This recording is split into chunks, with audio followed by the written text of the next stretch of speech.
So I do want to welcome everyone. Good evening and welcome. I'm Del Wallace, your State Public Affairs Committee Chair, and I am delighted to have all of you on the line and welcome you to our human trafficking event.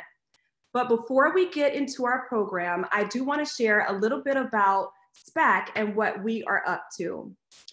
SPAC is the legislative advocacy arm for the leagues. We are nonpartisan, and our committee takes action on state and national public issues. One of those issues that we are involved in is the Black maternal healthcare crisis. Here in New Jersey, a Black mother is 7 times more likely to die than a white mother from maternity-related complications. A Black baby is over 3 times more likely to die before his or her first birthday. We're actively working on legislation that surrounds this crisis. At the end of February, we will have a program, and all of you are invited, which we will share a little bit more information about this crisis and how you can get involved. But for now, we're going to switch gears to one of our pillar issue areas, human trafficking. As you know, this month is Human Trafficking Awareness Month.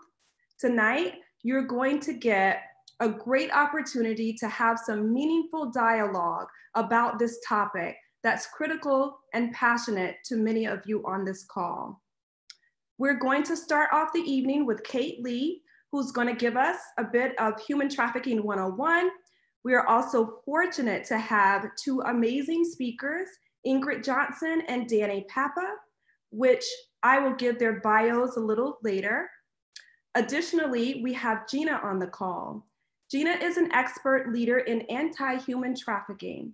She will be answering questions along with Danny and Ingrid. We also have Trent Miller, who supports me on SPAC, and I honestly could not do this job without her. So just a little quiet shout out to you, Trent. Thank you for all that you do. She will be collecting and facilitating the questions at the end, followed by my closing comments. So without further ado, please allow me to introduce Kate. Kate is the Executive Director of New Jersey Coalition Against Human Trafficking, a volunteer-run nonprofit representing over 180 organizations statewide. She has been a member of New Jersey's Junior League SPAC for over 14 years, chairing it from 2009 to 2011, and was president of the Junior League of Oranges and Short Hills during its centennial year. She is also a member of the Governor's Advisory Council Against Sexual Violence, serving as its co-chair from 2013 to 2018. So please help me welcome Kate Lee, virtually help me welcome Kate Lee. Thank you so much. So I'm now sharing my screen, and I'm just delighted to be able to share just a little bit of background if you're not familiar with human trafficking, just to give you a sort of 101 grounding so that when you come to questions, you'll have that background knowledge. So first of all, I want to give you a little history about SPAC's involvement in this issue over the last 15 years. We'd started work researching back in 2005. We moved on to do the first ever conference on trafficking in New Jersey in 2009. We then followed that with a legislative workshop, which introduced lots of different people to us, and we were part of the group that helped form the coalition, the New Jersey Coalition Against Human Trafficking in 2011. And then that legislation that we'd been thinking about and laying the seeds for turned into actual legislation that we helped pass in 2013. And since then, we've continued to do this work. We've worked with basically all the folks from SPAC who want to do specific human trafficking work, do that via the coalition's legislative work committee, which I'm very fortunate to co-chair with a number of other past SPAC chairs. So what is human trafficking? Human trafficking is the recruitment, harboring, transportation, provision, or obtaining of a person through the use of force, fraud, or coercion for the purpose of forced labor or sexual exploitation. I just wanted to give you that formal definition because you're going to hear some of those words again, and I want you to hear them repeatedly so that it really comes home what this is all about. So there are two main forms of human trafficking. Sex trafficking, which you may have heard of. It's where a person has been forced, tricked, or coerced to perform commercial sex acts. For example, being prostituted, which can happen on city streets, at truck stops, at fake massage businesses, residential brothels, strip clubs, hostess clubs, hotels and motels, and elsewhere. You'll also hear, maybe when you've studied this, or if you have studied this more, you might hear the initials CSEC, which is CSEC, which is commercial sexual exploitation of children, or DMST, which is domestic minor sex trafficking, and that's to describe the trafficking of a child under the age of 18. And then there's also labor trafficking. That's the other main kind, where a person is made to work for little or no pay by forced trickery again, or threats. And you hear maybe phrases like debt bondage, forced labor, child labor. And it can mean forced farm work, it can mean forced factory work, forced work in restaurants, nail salons, in hotels, and also things like domestic servitude, which is in your home, in people's homes. So theoretically, you could see two types of trafficking in one place. I don't know if you were listening to that, but you could get both labor trafficking of staff working in hotels, plus sex trafficking of victims in hotels. That's just one example of how pervasive this is. So we keep coming back to these words that I do want you to bear in mind: force, fraud, or coercion. Force is mostly obviously physical violence, but fraud is where the trickery comes in, with false love and promises and fake job offers. Whereas coercion is threatening behavior, which can involve taking of documents and threats to family. Let's just see if So when it comes to minors, however, force, fraud, or coercion are not required to prove that human trafficking has taken place. So for example, if a child under the age of 18 is found performing a commercial sex act where either money or services, which could mean, for example, a meal or a roof over their heads, if those are exchanged, anything like a service or money, that child is automatically a victim of human trafficking. And money. That's what it's all about. It's the driving force behind human trafficking. It's the fastest growing and second largest crime globally, second only to drug trafficking. It's equal in scope to arms and gun trafficking. And basically this is a high return, low risk enterprise for traffickers. It's a high return because unlike drugs, a person can be sold over and over again, but it's low risk because traffickers will manipulate their victims to not disclose to law enforcement or anyone who may be able to help, because traffickers use coercive tactics, very similar to those used on prisoners of war, which is often called trauma bonding. And you will hear a little bit more about that later. So what is trafficking not? It is not the same as smuggling. And it's, listen, if people get confused, you're not alone. Many journalists, I see so many false reports of, something being human trafficking when it wasn't, but it's not the same as smuggling. Smuggling is the movement of people across borders. And of course, it can be a risk factor for trafficking. So maybe somebody has paid someone to smuggle them across a border, but then that might turn into trafficking if the smuggler either becomes a trafficker, takes away papers, and makes threats and makes them then work for no money, and they can never pay back some debt that they are told that they owe. It just never seems to go away, which I mentioned is called debt bondage. Or that smuggler might sell the person to a trafficker to do that. So it's not the same as smuggling, but as I say, it can be a risk factor. And in fact, human trafficking doesn't even require any physical movement, whatever.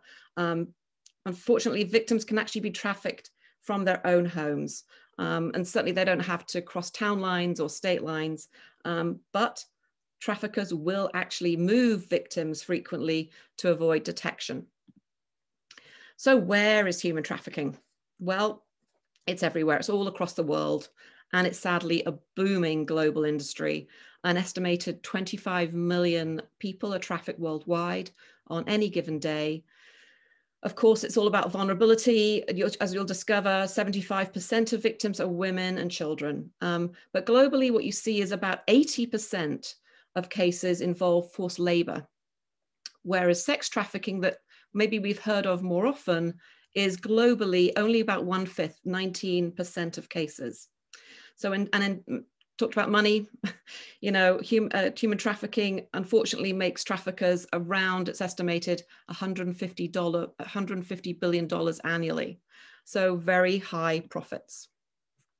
Getting a bit closer to home, where is it in America? Where is it in the United States? Well, it's again everywhere. In 2019 alone, we had 11,000 cases reported to the National Human Trafficking Hotline. But what's different here, and something to pay attention to, is that with the global statistics, you saw that higher percentage of labor trafficking to sex trafficking, whereas that's a little bit reversed in the case of the United States, where you've only got 30%, not only, but it's 30% to 70, 30% of labor trafficking to about 70% of sex trafficking. And of those people who've been sexually exploited, 80% of those are US citizens. And that's often a statistic that people find surprising. Getting even closer to home, in New Jersey, the statistics, I have to be honest, are not clear at all. We know that in 2019, 247 of the cases reported to the hotline were from New Jersey, which was apparently up 10% from the year before. But we also know statistics from one single service provider for a 6-year period where they were assisting 800 survivors. And actually, they got barely any of those referrals from those calls to the national hotline. They were coming from law enforcement, DCP&P. So clearly, there's a massive underreporting of this crime. And I think as we get into this, remember I mentioned low risk, we will understand why that can be. So anyway, I just wanted to reiterate that what the Dream Free statistics show again is that major preponderance. In the case of Dream Free, they see 90% of their clients were victims of sex trafficking, and of those, 80%, that same about statistic, were US citizens. So coming back again to these New Jersey statistics, because everyone wants statistics, even though they're not especially reliable, but you can still extrapolate interesting things from that. And from those cases that Dream Free shared with us, they were dealing with clients ranging in age, shockingly, from 9 to 75. And I'm just going to take a moment there because it's shocking in both ways. But as I say, they were not the only program. So this is just, you know, an indication from one single provider of what's going on in our state. And just to sort of bring that home, you know, you can go on and Google, you know, sex trafficking, human trafficking, labor trafficking in New Jersey and get a number of different cases. But just to show what we're sort of seeing here is that you're going to see, you know, trafficking through social media, being trafficked at hotels and motels, trafficked in a Chinese restaurant. But the reason you've got the photograph there and the image is people have this idea of what a trafficker looks like, and a trafficker can look like anyone. It can be a male or a female person. It can be anyone at all. And the same that a victim can be anything and anyone, girls, boys, men, women, anyone at all. It can happen to everyone. But it's good to share a bit of good news. We had passed, remember I mentioned at the beginning, SPAC was involved in helping to draw up laws. Those laws involved very high, you know, prison sentences for those who commit trafficking. And just over a year ago, we got the case of somebody who went to prison for 2 counts, 40 years for trafficking 2 teenage girls. And he was assisted by a female. So again, it's not everything that you might imagine. So why is it in New Jersey? Why is it really anywhere? We've got a few additional factors. It's often driven just by the factors of population because it's happening everywhere. But we've also got the I-95 corridor that enables movement. I mentioned earlier that moving victims helps the trafficker stay one step ahead of law enforcement. Easy access, you know, there obviously is trafficking of foreign-born nationals, and getting them in and out of the country enables traffickers to do their deadly and nasty deeds more easily. But we're also densely populated, and it does definitely follow population, plus which we have that proximity to major urban centers of New York City and Philadelphia. But we've also got a tourist destination of Atlantic City, and you do see a high preponderance of trafficking in places like Atlantic City, Las Vegas, and so on. So what are some special vulnerabilities? Again, this can happen to anyone, but there are additional vulnerabilities. And some of those, the top one actually is just being young, being a little bit gullible, believing what people say. Remember, if you go back to what's going on here, we're talking about force, fraud, or coercion. And fraud, I just kept on switching that word. It's tricks. And young people can be gullible to somebody offering them a job or wanting to be their boyfriend or girlfriend. There can be lots of tricks that young people might not realize, and so they are impressionable, and that makes them vulnerable. But also where there are problems at home, which could also mean that a child is in the foster system, where they have a need, a lack of family support, a trafficker is going to come in and attempt to be that support system and make themselves invaluable to those that you know, they want to manipulate and exploit. And for those of you who got the link earlier from Trent to watch the video that we have, I do urge you later, if you didn't see that video, it's only 6 minutes, do go ahead and watch that, and it will help to bring this home in terms of, you know, the types of ways, you know, people are they have a need, and that need is being filled by the trafficker. But it can also involve homelessness, those with a disability, LGBTQ plus youth and others, and those with a substance use disorder. So anywhere there's a vulnerability to exploit, a trafficker will do that. Just want to refer you to a couple of great books. Walking Prey is written by somebody, you know, Holly, who was here in New Jersey. She was trafficked in Atlantic City when she was going in from 8th grade to high school at 9th grade. So she was quite young. Teresa Flores was trafficked at age 15. And you'll see when you read their stories, if you have the time to do that, that, you know, they had those vulnerabilities. In Holly's case, she was fearful. There was lots of things going on in her life, but she was fearful of starting high school, and the trafficker convinced her to run away. In Teresa's case, you know, she was in a new town and very alone, but a lovely guy said he liked her, and that let her put her guard down, and she was manipulated and exploited. And it's a hard read. Both of these books are hard reads, but worth taking the time. I would read them just a couple of pages at a time, because it does take a little to understand the suffering that people can go through, but it's worth understanding what led them there, and then how they could get themselves out of those situations. So again, we're talking about traffickers. Really, they're looking everywhere for their victims. We've talked about who is vulnerable, but where is it happening? And it can happen just by somebody becoming a boyfriend or girlfriend. It's called boyfriending typically, because that's what you often see with a guy saying that they love you, love a girl, and then it just turns a little bit more ugly. And again, that video is a great way to understand that concept. But I mentioned job offers, fake job offers, modeling, and so on, or even offers to sell and make money through candy or magazine selling that doesn't turn out at all to be making money for the person who is then victimized. There can be gang recruitment. I mentioned that trafficking doesn't even have to leave the home. There is familial trafficking that happens in the home. And survival sex, you might have understood, if there can be an exchange of just a roof over the head or a meal, it can still be trafficking. You know, there doesn't have to, certainly if they're under 18, there doesn't have to be proof of force, fraud, or coercion, but survival sex is the exchange. It's as good as there being money.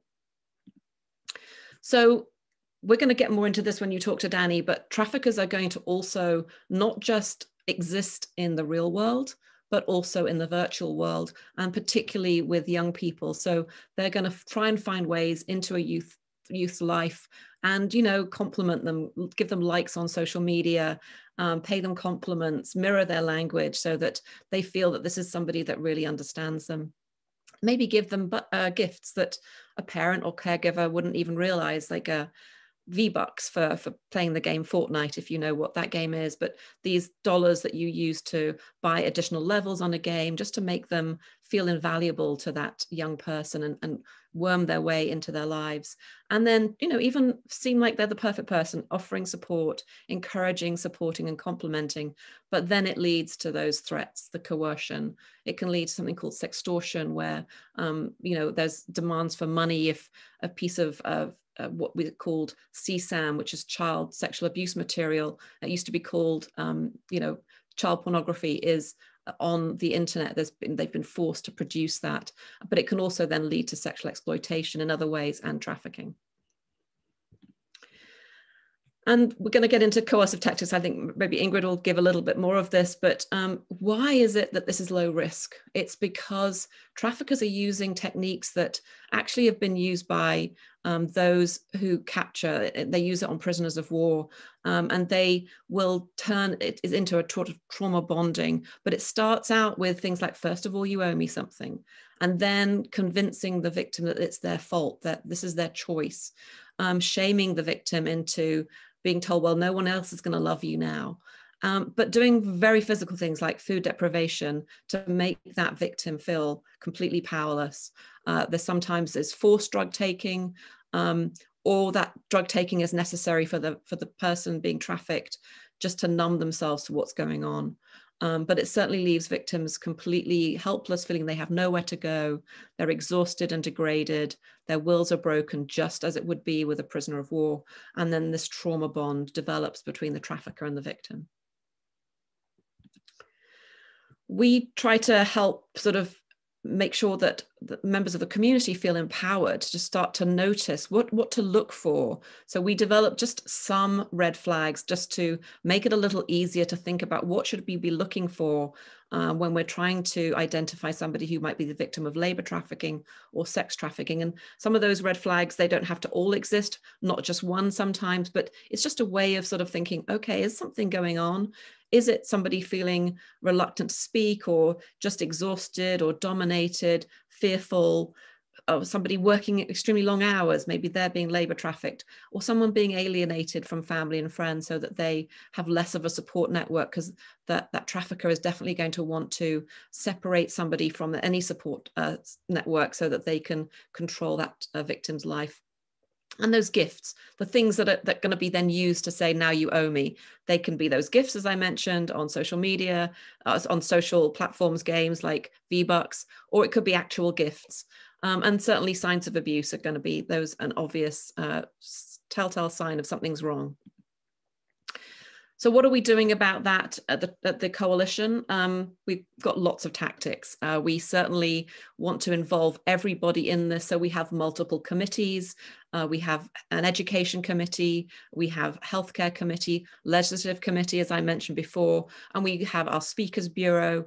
This is a presentation of the speakers bureau, but we've got multiple committees and we're really trying to combat this on different levels. We try to do that by connecting, educating, and advocating. With connecting, we're obviously scheduling events like tonight. We have social media campaigns. We do all that committee work, and we really work together with organizations. We represent over 180 organizations in the state. We educate. We've got, again, our speakers bureau. You're going to meet Gina shortly, who's our survivor consultant. We are survivor informed and incredibly proud to be able to say that, thanks to Gina's involvement with us. We do programs like Locker Slam, which is now a virtual program, which Danny will share a bit more about. We have a soap program that goes to hotels and motels, and we've got programs even for pre-K and kindergarten with our Safe Saturdays program. And we advocate. I think you probably know that all about SPAC. That's really where SPAC sits, and the SPAC members. We develop calls for action, and I will share one shortly. We like to feel that, you know, the Junior League is there and the coalition is there to advocate, not for them ourselves, but for the voiceless. So all of these things are going on together. We've got about 10 committees that are open to the public and many more other committees behind that. We're a vast group of volunteers and we're fully volunteer run.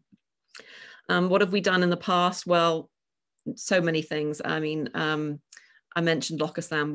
Over a couple of years, we distributed 33,000 locker magnets to schools. That's now turned into a virtual program, but we've been providing direct funding to survivors and really just working to educate and empower our communities. And what can you do about it? Well, thank you for being here tonight. You are educating yourself and your leagues and all the community partners that your leagues are involved with. But you can also just do simple things. We talked about the global trafficking, which looks like this vast number of people in labor trafficking globally. And that actually comes back to New Jersey in the form of cheap foods and clothes and so on. So by choosing fair trade certified products, you can actually say, no, I don't want to risk that the chocolate I'm eating or the coffee I'm drinking has been made with slave labor down that supply chain. And fair trade is a great way to empower your purchasing here to affect global trafficking. But also, obviously, we want you to talk to legislators. It's SPAC, that's what we're going to be asking you to do.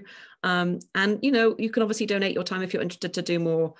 Clearly, you do so much with your leagues already, but you're more than welcome to learn more and get involved. One of the actions we really do say, and I hope you might stop for a minute and take this one action, and that's just to open up your phones and put the national hotline number in your phone, as well as the text line. So the national hotline number is 888-373-7888. And if you forget that number, I will share our website address and you can find it there as well. But there's also a great text number. It's one of those short form text numbers, 233-733, which actually spells out on your phone, be free.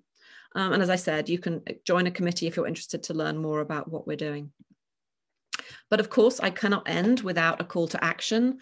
This is a SPAC event after all, and we have a current call to action. We had a piece of legislation pass unanimously through the New Jersey Assembly and the Senate. It's now sitting on the governor's desk. And it just passed the Senate in December, but we'd like that bill, if possible, signed as soon as possible. And we really hope the governor will sign it during January, which is Human Trafficking Prevention Month. So if you are somebody that takes to Twitter, please consider tweeting this or go and find us. We are @SaferNJ on Twitter because we have a brand new website, which is SaferNJ. So you can go find us on Twitter and then retweet our call to action, or you can actually just come up with something yourself. You can find information about this call to action as well at safernj.org. And with that, I will stop sharing. And thank you very much for listening. Thank you, Kate, for that incredibly insightful information. We now have Danny Papa. Danny is the president of the New Jersey Coalition Against Human Trafficking and the co-chair for the coalition's education committee. That committee has developed innovative programming to bring awareness of human trafficking and online grooming into schools, such as Locker Slam and Locker Slam 2.0, which is the virtual edition, as well as Slam Dunk Against Human Trafficking, a mobile gaming app. Danny is the K-12 supervisor of curriculum and instruction for social studies and art for the Jefferson Township School District in Morris County. He is an advisor and facilitator to Project Stay Gold. Please help me welcome Danny Papa virtually. Good evening, Del. Thank you so much. And before I begin, I want to thank the junior leagues. It's so inspiring to see all of these years, the influence that you have all had on the New Jersey Coalition Against Human Trafficking. And it's an honor to speak with you tonight. So just to give you a little bit of a background, on a personal level, I first learned about human trafficking, I think it was 2005. A friend of mine introduced me to a friend of his that that started a really bold organization out of Connecticut called Love 146. And I had the privilege of having lunch with Rob Morris, who is the founder of that organization. And the work that they engaged in then is work they're continuing today, which is literally going into brothels all over Southeast Asia and rescuing little boys and little girls from those brothels. And when I first learned about that, I had no idea. I was in my mid-20s and no idea that something like that, that heinous existed on our globe. And I felt so compelled to do something. I had no idea what to do, but I just knew I wanted to do something. And what I ended up doing was just donating $20 a month to the organization. And, you know, it was something that I felt marked my life, the knowledge of that and that type of crime that existed on our globe happening to kids and young people. And I was just marked by that. And so 5 years later, little did I know that a lesson on a Friday afternoon, a history lesson to my 8th grade U.S. history students would spark and bring me here tonight in 2021. So anyway, that lesson I was teaching about the introduction of slavery in the Jamestown colony in 1619, and I opened the class with a question: does slavery still exist today? And obviously the students looked at me very puzzled. Obviously slavery doesn't exist today, Mr. Papa. What are you talking about? So, you know, we went into the lesson and halfway through the lesson, you know, as a social studies educator, I believe in connecting history to the present day. And I made the connection of slavery in the past to human trafficking. And I gave the students an overview of the issue of modern day slavery and human trafficking and what it looked like and how it existed on our globe. And at the end of the lesson, a very quiet and unassuming student named Kate came up to me and said, Mr. Papa, can you give me that website? I want to learn more. I want to know more about this issue. And so I did, and it was a Friday. And that Monday she came back and said, Mr. Papa, I spent the weekend learning about human trafficking and modern day slavery. And she had the exact same reaction that I had when I first learned about the issue. She looked at me on that Monday morning and said, Mr. Papa, we have to do something about this. And so I said, well, what would you like to do? And she's like, I think we need to let people know about this. So we put together, we asked, you know, threw it open to the students who would be interested in doing an awareness campaign later in that school year. And we had about 30 students volunteer. And we started an after school club that we researched the issue. We learned about it and we decided how we wanted to raise awareness in our school. And very simply, the students made posters with facts and statistics about human trafficking.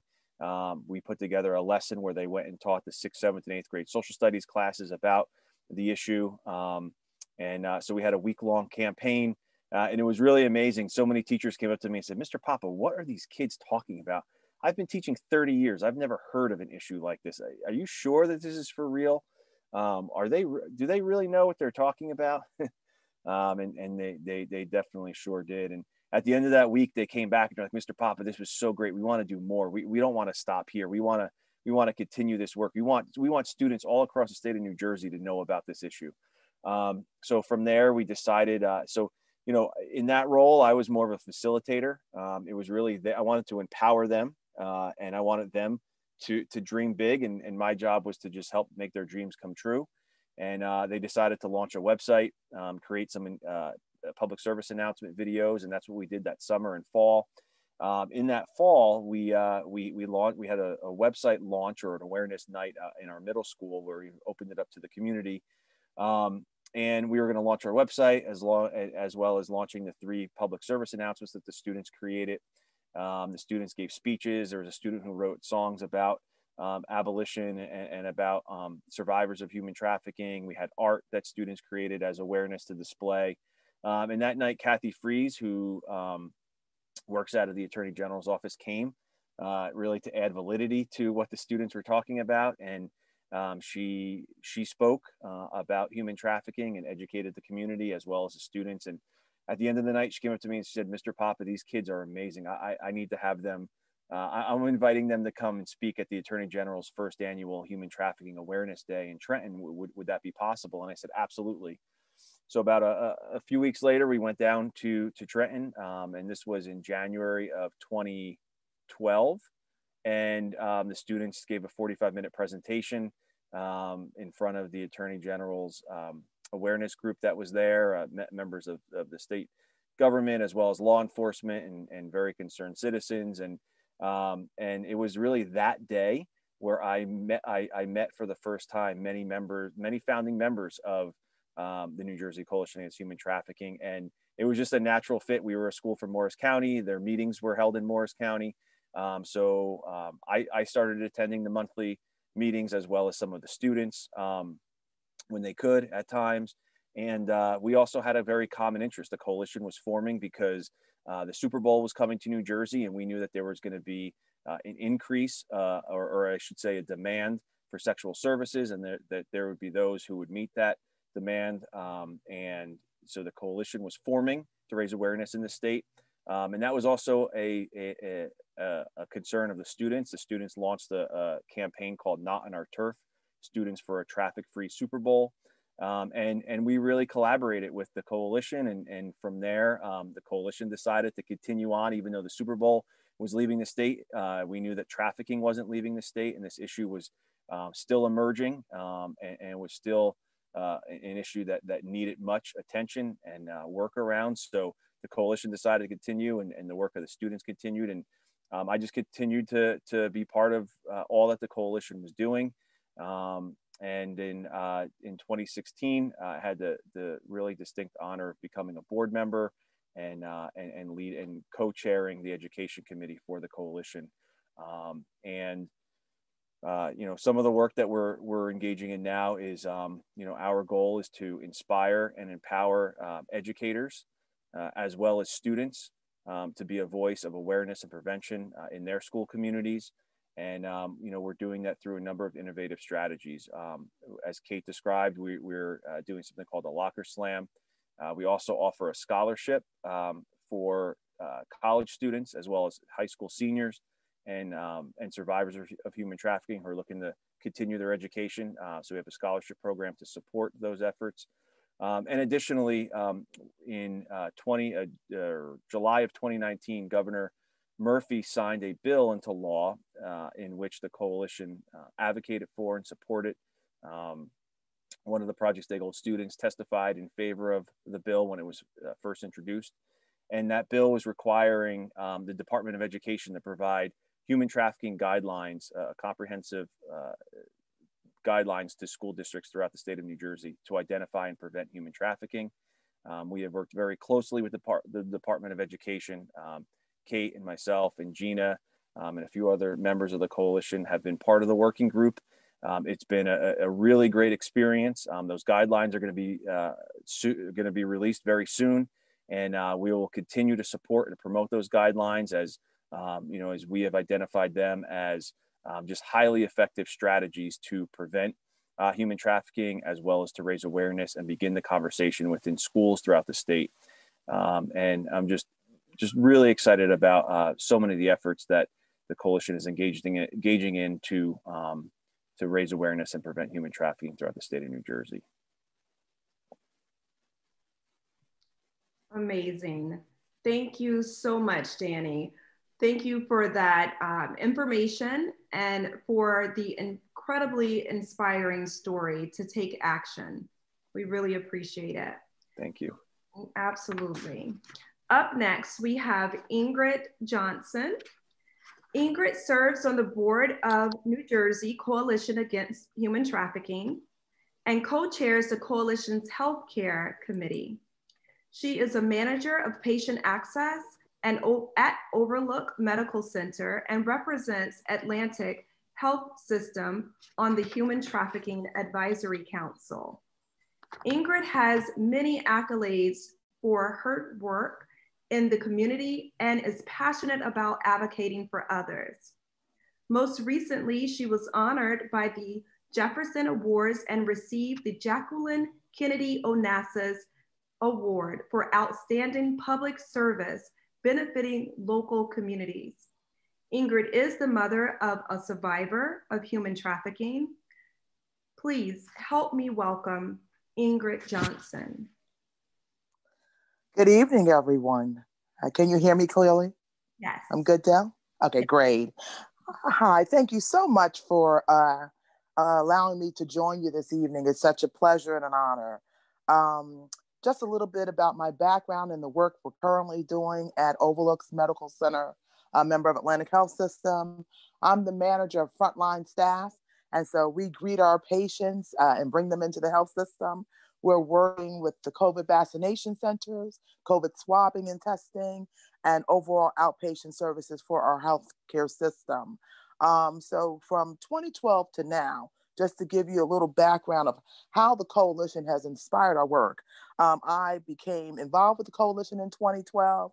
More recently, in our Summit Emergency Department, we have a human trafficking banner in collaboration with our community partners, such as the coalition, as well as the New Jersey American Academy against American Academy of Pediatrics. We also have a relationship with the American Hospital Association, and I'm a member of Hospitals Against Violence. We have a podcast that's coming out tomorrow on their website with myself and Atlantic Health System's President, Brian Granulotti. So if you have an opportunity, please chime in and look for that on their website. For the month of January, they're featuring from across the nation what's being done with organizations to fight and combat human trafficking. There's a lot going on that I could speak of, but I hope that my story inspires you to let you know how I got to this point in my life and my journey, and why I'm so passionate about the fight against human trafficking. So back in 2004, my daughter, one of three children, was a middle schooler. She was in a private middle school. She was an honor roll student. She was a typical kid, played the violin, and had a thrust for learning and reading. As kids grow up, they want to make friends. And so that was a healthy relationship she was building. But one day she was missing. So after all the teenage things that we can imagine, how you make friends and, your parents are still kind of holding on to you, making sure that you're safe and secure and helping you make decisions, your child just drops off the face of the earth. I called local organizations to see if anybody had seen my daughter. And back then you had a telephone book, the Yellow Pages, and I'm sure people today don't know what that is. And you had your house phone and not just your cell phone. And so I called, thumbing through the Yellow Pages, and found these organizations that dealt with pregnant teens and all kinds of things, but yet no one had seen my daughter. But they did offer and lend me support. So power to the community. And so they said, hey, have you reached out to the National Missing and Exploiting Children Network, which is a part of the state police? And I said, no, I was dealing with local police. And so I moved on to build that relationship and met an officer who would hold my hand the rest of my journey. And so through that journey, bodies were being found in ditches in Atlantic City. And Kate mentioned Atlantic City and the hubs in the state for human trafficking and the reasons why. But thank God my daughter's body wasn't found lifeless in a ditch in Atlantic City. And so I just began to keep looking for her. I went to work every night. I never told anybody at work because of the shame and the stigma that's already placed on African Americans and other groups, not just us. And so I felt like I didn't know what was going on, and life was hard enough. And so I was still working as a nurse, and never told the people at work what was happening. I knew nothing about human trafficking. I just thought I had a missing teen, and I did all the things any parent would do to report their child as missing. We talked about friends, and Kate talked really passionately about what it takes to be hanging out and become vulnerable and all of a sudden possibly become missing or yet be controlled. And so that was the humble beginning. My daughter, the story then unfolds, ends up in New York City, unbeknownst to me. And how I found out was that she had one opportunity to make one phone call. And I was working as a night nurse and I missed that call. I could still remember being in my green scrubs with my flip phone, if you can remember a flip phone today. And the phone rang and I missed the call. And I figured I'll get it when I'm on my way walking down the hallway, and I finished giving report to a fellow nurse, and I walked down the hallway and played the message. It was the only message. And my daughter saying, "Mommy, I miss you," and "Mommy, I love you." And that was it. I tried to dial back the number. You couldn't dial back the number. I immediately ran to the police precinct just to learn that with the nuance of bundled packaging of your cell phone, your home phone, and cable, that I didn't own my phone records, and that they had to get a subpoena. So I kept going to work, kept taking care of my other children, me and my husband, and still no answers for several months. And so, again, we later learned that my daughter's vulnerability in that state had people convincing her that she couldn't come home, that nobody loved her, that she had no value to anybody else. So they helped convince her to believe that she couldn't come home until she was 18. So Kate also talked about trauma bonding and the shaming that goes on in this threatening environment. And my daughter was beat, taken into abandoned buildings of New York City, and a part of New York that we had never been in our entire lives. I don't know New York that well. And we were in Bed-Stuy and said to be a brutally complicated place with drugs and all kinds of gang activity and negative activity in the community. And they had her exercising in a corner to keep herself viable to be sold over and over again. They pull out drugs and alcohol to keep controls. And thank God, although, pick your battles, but my daughter chose alcohol, and she was able to not come home addicted and have addiction issues. But that's not generally the story, and yet she was missing in plain sight. She had been arrested off the streets of New York and still under someone's control, scared to death. They threaten you, they threaten your family, and they really mean it. And when somebody beats you and throws you out of cars, you're convinced they're going to kill you. So your life is dangling in the balance, and people are wondering across the nation as to why people just won't leave. Well, they can't. They can't. Your brain is entrapped, and so are you. And so my daughter was missing and in plain sight. And during my recovery of her, after they finally got those phone records, after I, Nurse Ingrid, had the ability and the training to make those phone calls when no one else would, and promise law enforcement I would maintain my own safety, months later, I finally started speaking to people as I made those phone calls who had been in touch with my daughter. And so eventually, law enforcement and undercover cars and I were able to arrange for a meeting. And in that meeting, in the darkness by a train station in New York City, hours later, after I continued to weep and give up, appears my daughter with a wig, a heavy-chested young lady, clothed, no bra.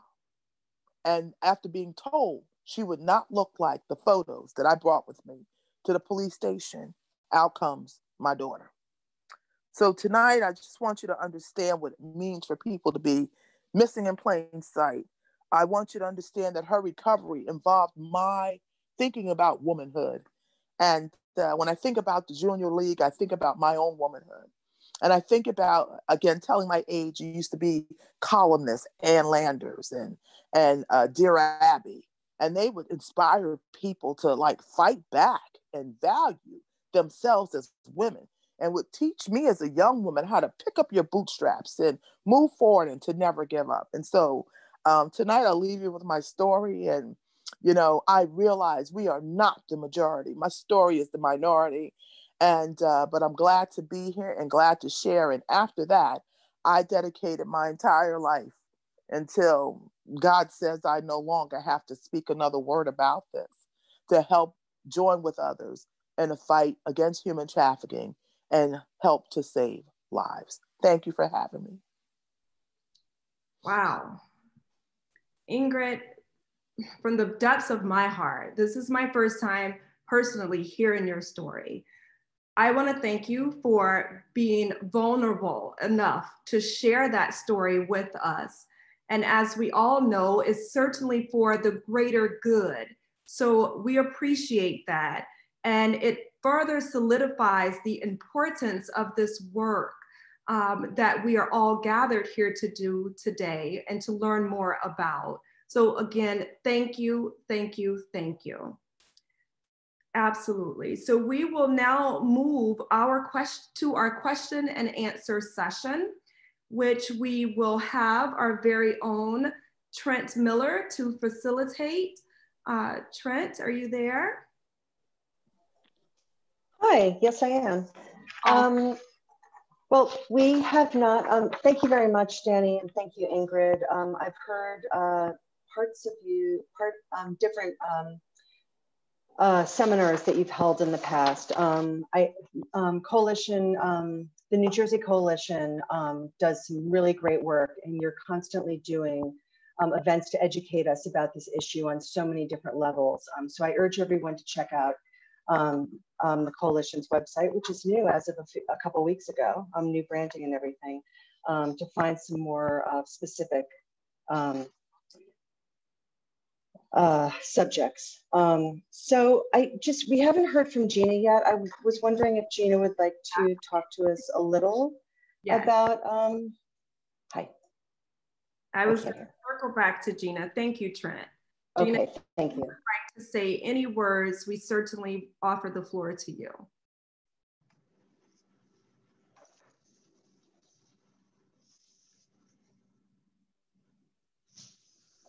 Hi, everybody. Hi, Gina. I don't know what our time is here. Actually, would you like me to read your bio quickly, Gina? If you'd like, I just don't want to go over any time here, so it'll help me. Do you want to take, how about 8 minutes? Does that work? I mean, I know, and you can just tell it, if you want to tell us a little about your story and what you're doing now to help against the fight to abolish human trafficking in New Jersey and nationally.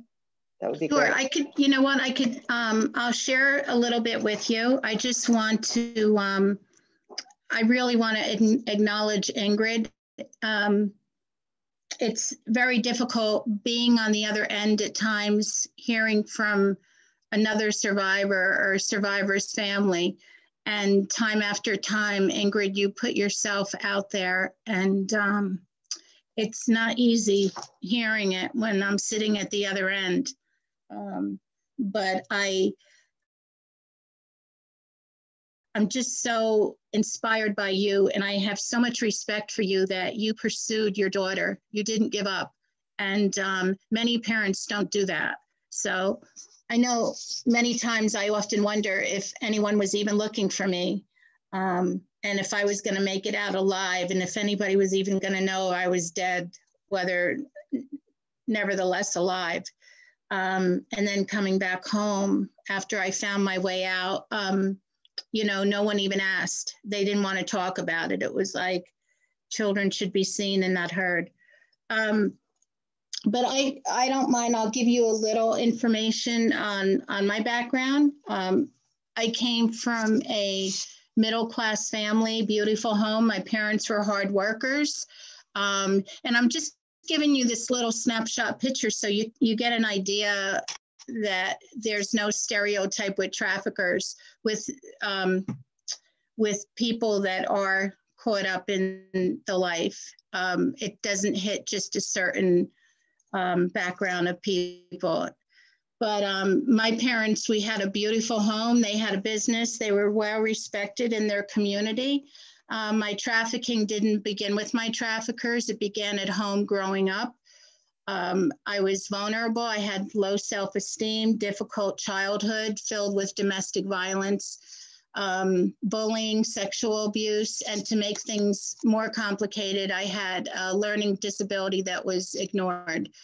I attended a modeling school in Montclair, New Jersey. I wanted to be a professional model and work for Philomena and Ward, and Philomena and Ford and Wilhelmina in New York.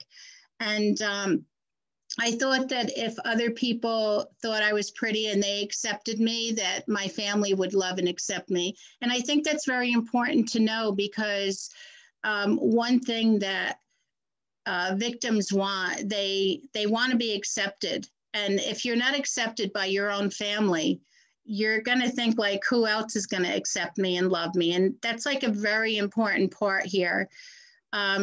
Towards the end of my program, when I was graduating from modeling school, and my father supported it because the woman, one of the teachers there went to church. She was part of our church. So that was like, that made it okay.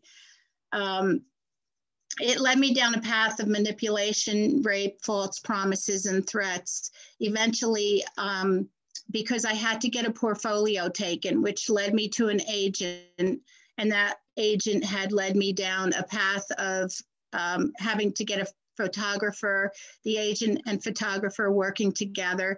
And it just led down a path of a lot of unknowns for me. Eventually finding my way out, I landed in a hospital being treated with anorexia and depression. I didn't tell anybody what happened to me, fearing that they wouldn't believe me and it was my fault. And like Ingrid said and Kate said earlier, there's a lot of shame that's associated with victims. I left home again as the abuse continued because it was important for me to prove to my family. So just bear that in mind. Everything I did, not knowing it at the time, was to prove to my family I wanted their love and acceptance. I wanted to come back a success so I can win their love and acceptance, something I always desired. I wanted to belong. I wanted to have a place of purpose. I trusted the wrong people who turned out to be traffickers and forced me into sex trafficking and drugs. The drugs were used to control me, to manipulate me.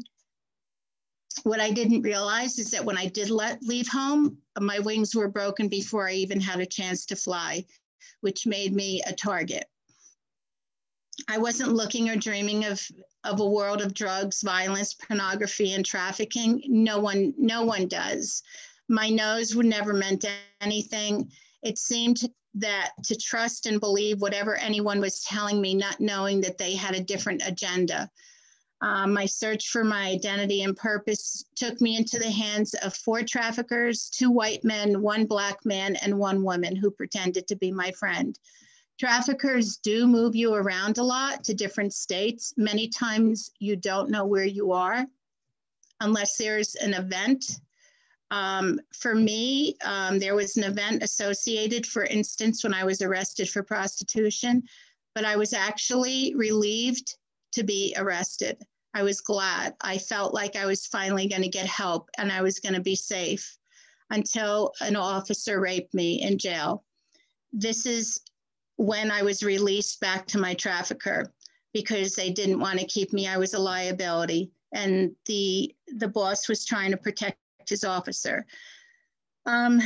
This is where many victims, this is an important point to bring out, that many victims don't want to call the authorities because they feel that they're being treated like they're the ones that are guilty, and not knowing that the truth is that we are forced and trying to escape, many times leaving many consequences with the traffickers if they see that when they do find us. My life was filled with brokenness, failures, becoming a victim of the system, medical records, emergency room visits, hospital stays, and diagnoses, from depressions to suicide attempts, along with arrests, leaving me with records that were only discovered over the past several years. Nowhere did I feel safe or that I mattered. I felt muted in my pain. They say if you don't heal what hurt you, you will bleed on others who didn't cut you. I learned to bury my past, but the triggers remain. But what did help me is when I found a program called Celebrate Recovery through my church, I began my journey of healing. Peeling those layers were pretty painful, but getting to the core is where I found my freedom, my identity, and my truth, along with the love and acceptance of my family, whose unconditional love and support enables me and encouraged me to do what I do today. The truth was that I was a victim. And it was said earlier too, many times we're unable to self-identify because we're the ones that are, it's just drummed into us because of the manipulation and the fear that many victims feel as though they're the ones that did wrong and they're the ones that are the blame and they caused it. And many people are like, why didn't you run away? Why didn't you get away? And it's not as easy as it seems. I could right now helping others in vulnerable situations, finding the courage and hope to continue. I have now dedicated my life to helping those who are hurting, to use my experiences in a way of advocating for change. Victims and survivors, they just want to be heard. Talking about what happened and being able to help others is healing. My life has changed, and we find our strength in using our voice. We accomplish this by having situations like this where we can talk about what happened. We must reach more individuals at risk before the traffickers reach them. Danny Papa often says that the most powerful way to fight against trafficking is to educate and have conversation, because through education, you bring awareness, and through awareness, you do bring prevention. And this is why we need more and more of this. There's something that everyone can do to make a difference through legislation, law enforcement, prevention, and education, supporting organizations and sharing what you know through social media and other interactions. I'm thankful so much for the New Jersey Coalition and for the Junior League for doing what you're doing and your tireless efforts, bringing awareness and welcoming me and other survivors and survivors' families. And you all have been a rock for me and for countless survivors in and out of New Jersey, because we want to make our state safer. We want to be the state that has the reputation that there is no room and there's zero tolerance for traffickers and buyers. We want to leave a legacy for our kids and our future kids, that we left them a better place than we found it. We need to expose the traffickers and buyers by naming and shaming them. The work I do is healing for me. I watch, I listen, I walk alongside many of my survivor sisters and non-survivors who hear me and I learn from as well, that we all show each other courage and what that looks like. We continue, we testify, being able to write books or whatever it is to raise awareness about sex trafficking and violence. If we don't continue to use our voices, sex trafficking and violence will continue to victimize and traumatize more boys and girls of all ages, all communities and all backgrounds. So let's all remember that human trafficking comes in many forms. It doesn't discriminate against anyone. What can we do? What can we do for survivors? Giving them a seat at your table. Make sure that organizations are survivor foreman led. We need more education around this issue than ever before. Also, when you call on a survivor, just, try not to get caught up in so much of the statistics, can be all over the place. Like Kate said earlier, New Jersey is still working on their statistics. And just to remember that with many survivors, many victims, they don't call in, they don't report it because they're too afraid to report it. And so, you're not going to have those exact statistics. So let's also remember that those who were once victims are more than what happened to them. They are more than a survivor. They had shattered dreams, stolen childhoods, and robbed of their education, their minds, their bodies and soul, their identity and their dignity and respect. Those who were supposed to love and care for them grossly neglected us and failed them. This I know because I lived it. In closing, I want to share, I'm just going to skip that. I don't want to take up any more time, but I do want you to know that together we can do this better. Parents have a huge responsibility, parents, guardians, family members, teachers, but it's not all on everyone outside the home.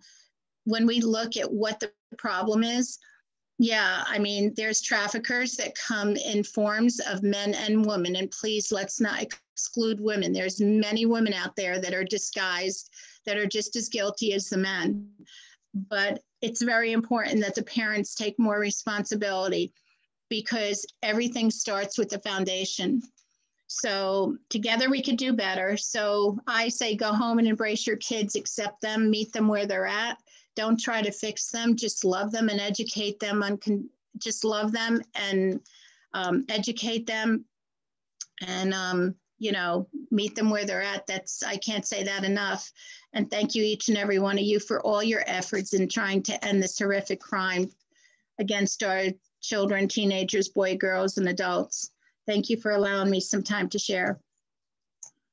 Gina, thank you. We are absolutely grateful and incredibly more enlightened by your story as well. And I know that is not anything easy to share, so thank you. Now we will move on to Trent, rightfully so, with the question and answers session. So we have a question.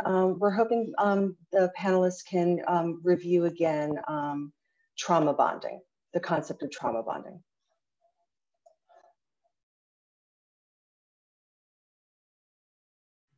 Danny, would you like to take that question by chance? I actually think that's probably better for Gina or Ingrid. Great, thank you. Thank you.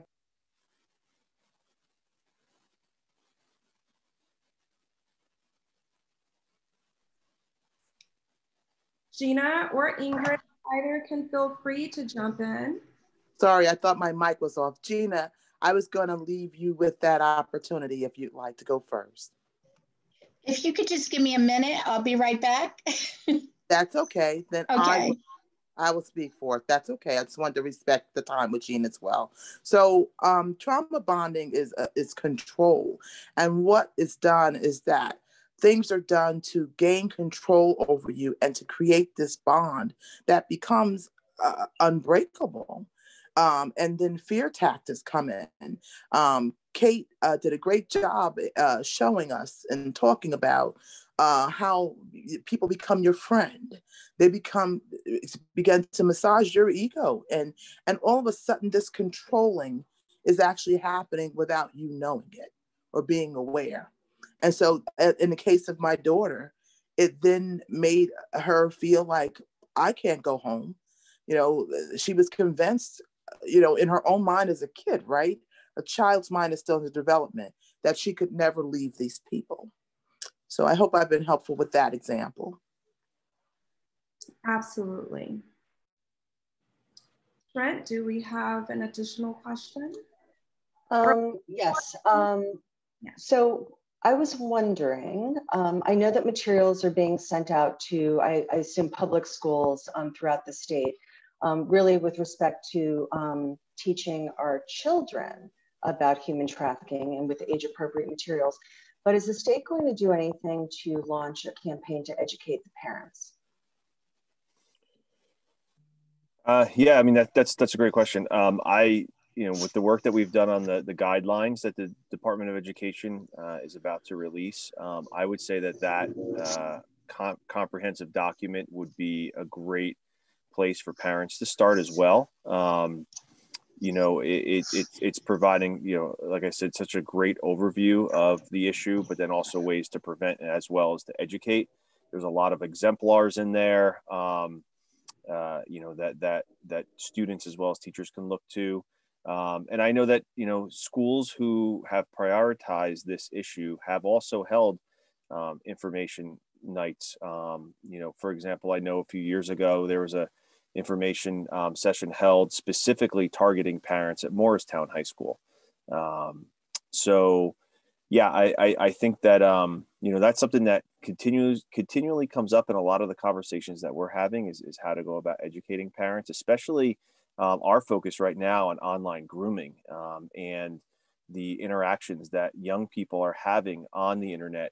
I like to say that I feel that I'm in the know when it comes to technology. But as the more and more I'm learning, I see how much I'm not really in the know, and how things, you know, new apps are coming out, you know, all of the time, and all new types of ways for students to, or young people to message and interact online, you know, are taking place. And it's really important for parents to be aware of that. I'll leave you with this one question. Lieutenant John Pizarro of the State Police, who is a real close partner of ours at the Coalition when it comes to the issue of online grooming and internet crimes against children, you know, he poses this question: how many of you would be comfortable with a strange man walking up to your son or daughter on a playground and having a very detailed and intimate conversation with them? No parent would be okay with that. But the point that he's making is that is what's happening every single day on the virtual playground of social media, of internet-based games, of messaging apps, of chat rooms, where predators are posing as teenage boys or girls and engaging in conversations and trying to target the most vulnerable young person that they could find. So, you know, so that's definitely a question that I think is very, very relevant right now for parents to consider. Would you be comfortable with some strange person having an intimate conversation with your son or daughter, you know, on a playground? Obviously not. So that we need to apply that also to the internet and virtual playground of all of those applications that I described. Thank you very much. May I add something about Ingrid. children? I just want to say that lately I have my Ingridisms, so pardon me. And one of them is I've been telling people it's your dream. You're the dreamer. And so as we move forward, the state is all of us, really. You know, Kate, you teach us so much. I tell you, she's just an amazing woman. And, you know, it helps me to take my mom head and, you know, and learn all these tactics about how to change laws and how to fight this battle and what are the possibilities, and to not set limits in my own mind, right? So when you don't set limits in your mind, there births a coalition. And the coalition is a hub bringing people from around the state, and really not just the state, it's national. And in my heart, Kate, it's international as well, together. And so we, the state, we, the people of the state, are working collaboratively to bring change and bring information and teaching to parents and their children through multiple ways. So if we left it to the state of New Jersey officially, you'd be sadly disappointed, because states have bureaucracy and it slows down progress and change. So I just wanted to throw that out there. Thank you so much. This question this kind of leads into the next question, which is, what are the resources available for children, especially teens, who might have already had a few juvenile charges against them and are seen as the bad kid?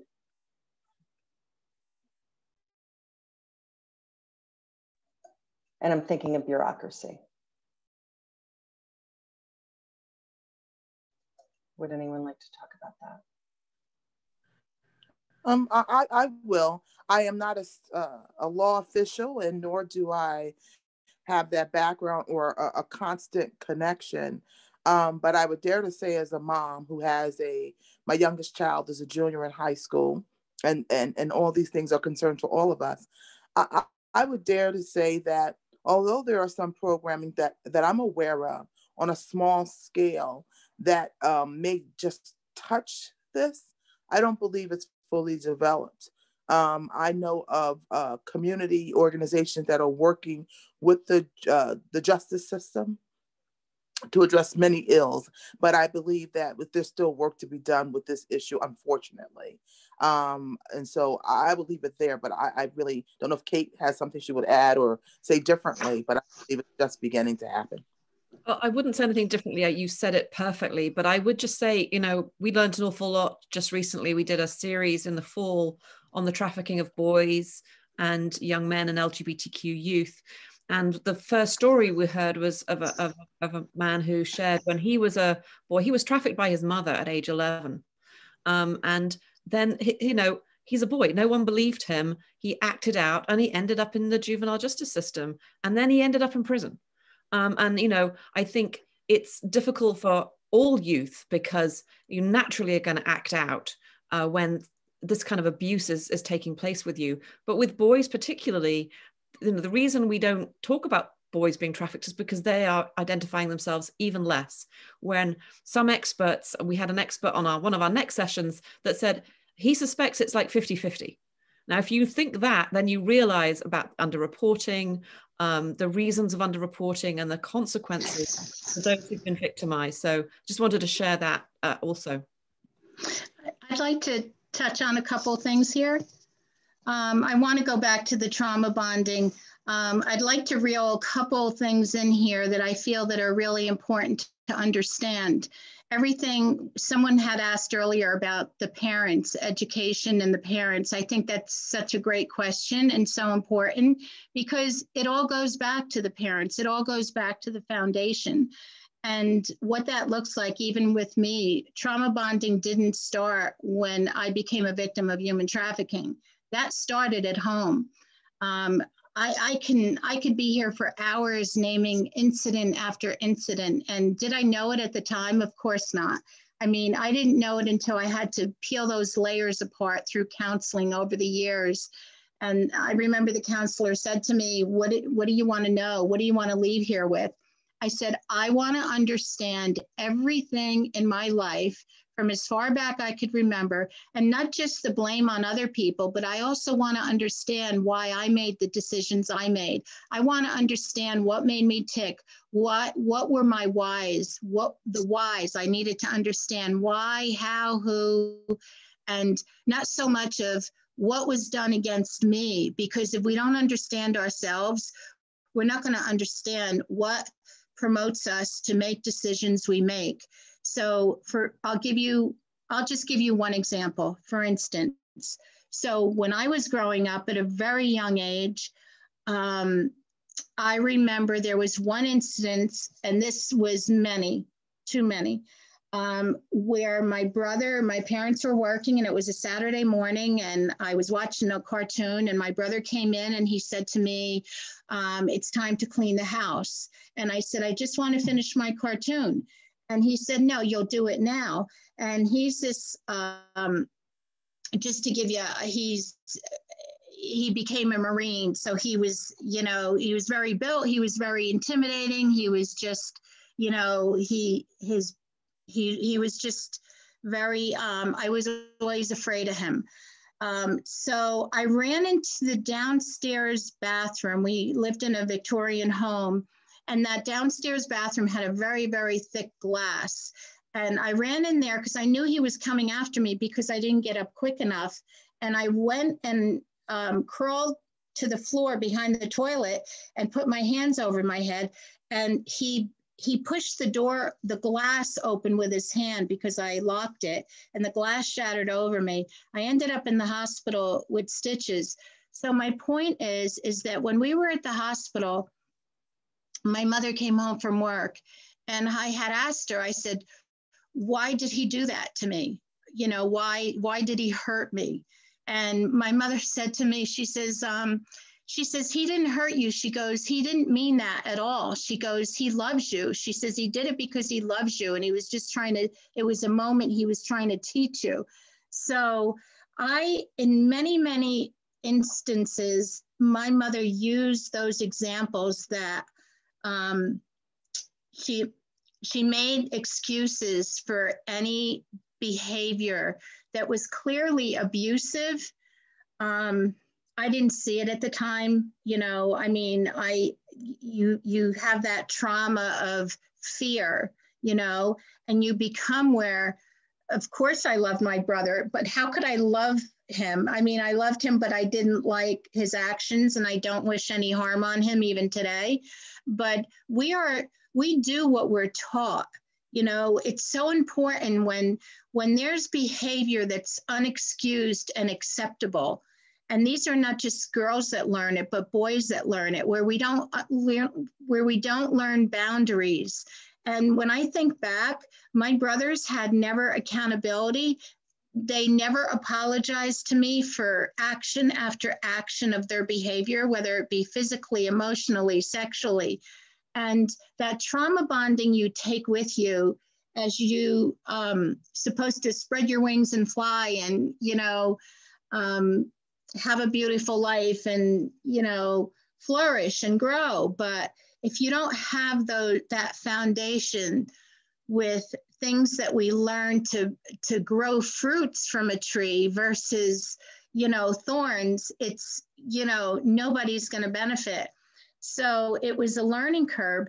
So I wanted to go into the last question about, the resources for, what was it? Correct me if I'm wrong, for kids that are, seen bad in the system.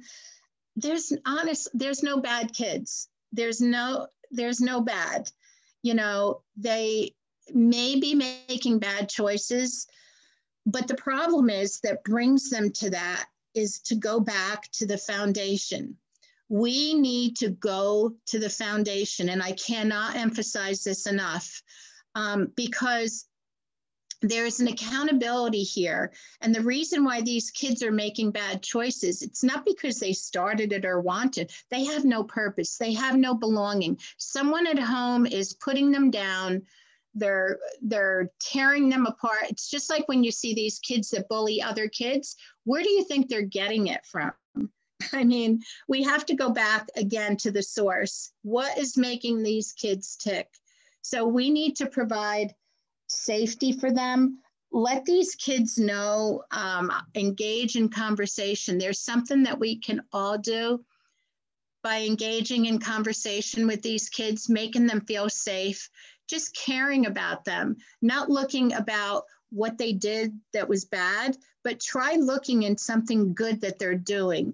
We don't do that enough. There's good in everybody, but the people that we are seeing bad in, it's because of what was implanted in them at some point. There were seeds that were planted there that we need to enable to use these resources. We need to go back to the basics. And if we go back to the basics, we'll find the answers. We will find the answers. That's awesome, Gina. Thank you for saying that. I also want to just tag on to that is that, the one thing to keep in mind too is that, the beauty of the American public education system is that we educate by law every single young person. Every single young person receives an education in our country. That's not to say that happens in every country. That happens here, and so within every school there are a number of different resources for students who are who have experienced what you asked in that question, whether they're counselors, whether they're students assistance counselors, whether they're the administrative team, coaches, teachers. They're there because, number one, they care about kids and they want what's best for kids. And so there are a ton of supports within a school system. And, just in the school system I'm in, I've seen kids' lives transformed by a coach who has gone out of his or her way to invest into that troubled young person's life. And you see a transformation by the time they graduate high school. So let's not underestimate as well the amount of resources that are available in every single child's local public school system. Thank you, Danny. Trent, do we have any additional questions before we close out this evening? Yes, Claire has raised her hand. Do you have a question, Claire? I just wanted to add to that last question, which was the wonderful question about a young person who'd already gotten in trouble with the law and perhaps was being seen as the bad kid. Just to say, in the context of human trafficking, we actually do have a law that we have proposed that is in the legislature now that we're trying to put through, which will allow for convictions for activities that occurred while someone was being trafficked, and therefore not, they were crimes that someone was convicted of, perhaps when they were very young. Very often that's the case, but they were under the control of their traffickers, so they committed those crimes without really having been able to guide their own actions. It's called vacature, and this bill hopefully will pass with the success of the Junior League support through the coalition introducing it. And that will allow for the clearance of those charges from that person's record. And more importantly, vacatur is a step further than just expungement of records, because the importance of vacatur is that it's described as an annulment rather than a divorce. It not only says to the world that this didn't happen, but most importantly, it says to the victim, this should not have happened to you. And that can be really life-changing. So that Thank you is so something much for that that info. these people can bring forward. Yeah. Thank you. Well, let's hope we pass it. I'm with you, Claire. Thank you. Trent, are there any additional questions? No, everyone, I think we're leaving with a lot to think about. Thank you. Okay, awesome. Look, for the last hour, we've certainly heard from some amazing speakers. Kate with Human Trafficking 101, which she shared a lot of nuggets. We've learned about how what human trafficking is and what it is not, and how it does not require physical movement, to how 25 million individuals are trafficked worldwide, which is absolutely unbelievable. We've heard from Danny. Danny is or was so super inspiring with his story about his student that wanted to just spread the awareness of human trafficking. And we were able to see through his story the power of the efforts of grassroots efforts. So with that, we also had Ingrid and Gina. Thank you both. I must say I am incredibly humbled by everyone that's been speaking this evening, but thank you more specifically because your personal stories will certainly drive many to action. It is our hope that we will take this information and through your knowledge, through your influence, and collectively, we then have an even broader opportunity to make a difference in our communities. And as Gina said earlier, which I absolutely loved, we are certainly better together. So I hope that each and every one that is still left on the call, that you will take heed to the calls to action and absolutely spread this information, spread this awareness, and make everything just so much better towards the human trafficking efforts. So thank each and every one of you. I am grateful and appreciate your time. And with that, we will end our meeting unless there is any additional thoughts at this time. Seems like not. So thank you all. Once again, we are so humbled and grateful. Everyone enjoy your evening.